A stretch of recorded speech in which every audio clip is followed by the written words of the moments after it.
Just look around you. The dust of Kurukshetra has finally settled, but the air is still thick with the ghosts of our brothers, our cousins, our enemies. The conchs are silent, and all that's left is the reckoning. We won. That's what the histories are going to say. But look at our ranks. I mean, really look at the cost. So this briefing today, this isn't for celebration. It's to understand.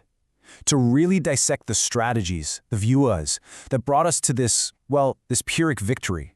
We have to learn from the geometry of all this bloodshed so we never, ever have to pay this kind of price again. All right, let's begin the analysis. The battle out there, you have to understand, it was never just a chaotic brawl. No, it was a symphony of destruction, and it was conducted with brutal, deadly precision. That kind of precision, it's only possible because of our command structure. You see, our strength, it all started at the top. Our hierarchy wasn't just about who your father was. It was merit-based. Commanders earned their place on that battlefield, and they acted as both military and spiritual defenders of our cause. This discipline, this is what allowed us to pull off these deeply layered defenses and, crucially, hold back strategic reserves, ready to launch a devastating counterattack right when it mattered most. It was this foundation that let us turn the Vyuhas into the weapons they were meant to be. So that structure was the bedrock. Now let's get into the architecture of the battle itself. I want to focus on two specific formations that really came to define this whole conflict. Think of one as a hammer, designed to just shatter the enemy line, and the other was the anvil, designed to absorb that blow and bleed the attacker completely dry. The heron and the lotus. First, let's talk about the Krauncha Vyuha, the heron. This was our ultimate expression of pure aggression. A formation that wasn't designed to just meet the enemy, it was designed to swallow them whole. It's a classic double envelopment that relies on speed, perfect coordination, and just unrelentless fury. Look at how this plays out. The beak, that's our shock troops, they would smash right into the enemy's center, pinning them down. And while they were reeling from that initial impact, our wings would swing wide. A massive pincer strike, executed by our most skillful chariot corps. Before the enemy commander even knew what was happening, his flanks were collapsing. He was surrounded, impaled on the very momentum of his own failed charge. But what happens when you're the one being charged? That's when you form the Padma Vyuha, the lotus. This wasn't about holding a single glorious line. This was a formidable layered defense, a fortress made of men, designed to bleed an army to death one bloody step at a time. For an attacking soldier, this thing was a living nightmare. You'd break through the first line, the outer petals, and you'd think, we're winning. But then, your advance starts to slow. You get bogged down in a sea of dust and fire and smoke. And just as your momentum dies, arrows and javelins start raining down from the inner circles. You weren't breaking the formation, you were being swallowed by it. So you have to understand the difference here. Two formations, but two completely different philosophies of war. The heron was the hammer, all offense, all speed, all encirclement.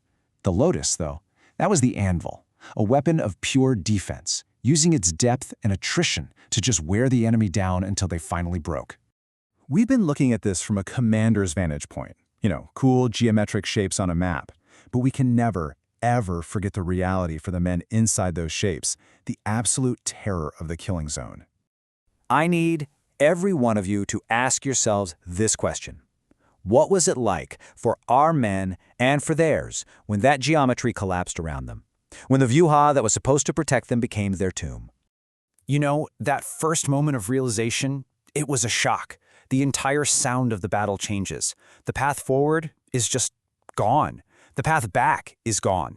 It was, from every account I've heard, a truly nightmarish experience, a twilight zone where the normal rules of the battlefield just didn't apply anymore. And then came the isolation. Suddenly, you're surrounded, you're outgunned, and you are completely, utterly cut off. Your lines of communication are severed, you can't see your commander's banner anymore. All you can see are enemy faces, pressing in from every single side. And that is when hope begins to drain away. And finally, there's just this creeping sense of dread that crushes your will to fight. Your shield arm is screaming in pain, your throat is raw, and you just know there is no relief coming. For so many men, death would have been a merciful release from that killing zone. That kind of horror is something we have to learn how to counter, which brings me to the final part of this briefing. How do you break these formations? How do you give our soldiers a fighting chance when they're caught in a trap like that? I want you to remember this fundamental truth. No system, I don't care how imaginatively it's organized, is invincible. Every single formation has a weakness. Our job is to find it and then to exploit it with ruthless efficiency. So here are the principles of their undoing. First, you attack the nervous system. You use fast-moving cavalry to sever their lines of communication. A heron can't fly if its wings can't talk to its beak. Second, you starve the beast. A Vyuha is a living thing. It needs supplies, so you attack their logistics. Third, you create a dilemma. Overwhelm one section, force them to commit their reserves, and then you strike the now weakened flank. And finally, you decapitate the formation. You target their veteran commanders, take them out, and the whole structure just crumbles. And listen, these aren't just lessons from the past. For those of you who command in other arenas, even digital ones, these principles are timeless. Disrupt command, cut supply lines, force a response, and eliminate key leadership. That's how you dismantle any layered defense. We've learned a lot today about tactics, about discipline, and, about the weaknesses of our foes. But the final lesson from this war, it's far more sobering. We are standing victorious on a field of corpses. Our triumph was paid for with the humiliating toll of unspeakable cruelty. We rule now, yes, but we rule over the decaying remnants of our own people. We're just shadows of our former selves. So, I'm going to leave you with this thought. As you prepare our armies for whatever comes next, remember the lessons of the Vyuhas. But more than that, remember the faces of the men we lost inside of them, and never ever forget to ask yourselves, what is the true cost of a decisive victory when its glow is paid for in shame and shadows? Dismissed.